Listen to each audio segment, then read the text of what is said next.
back to our channel. It's me, Doyce, and Lindan is already asleep.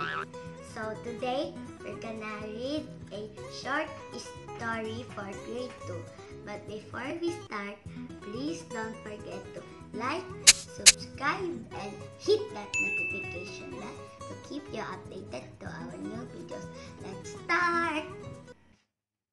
So guys, the title of our short story is The Camping Trip. Lily and her brother Ryan went camping with their mom and dad. Ryan and dad set up the tent while Lily and mom collected sticks to start a bonfire. Once the tent was set up, they started a fire in the bonfire pit. Lily and Ryan looked for long pointy sticks to use for cooking hot dogs over the fire. While the fire was heating up, they found 4 perfect sticks, one for each of them.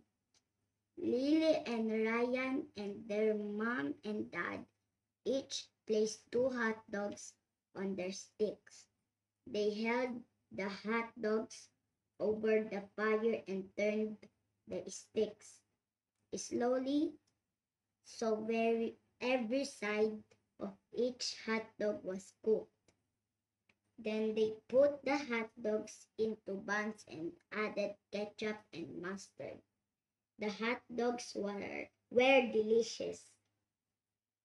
So we're done with the short story. Now Daddy will ask questions if I understand it. Who are the main characters in the story? Lily, Ryan, Mom, and Dad.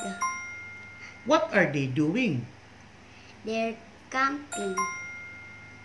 What are they cooking on the bonfire? Hot dogs. What is the moral lesson of the story? Always spend time with your family.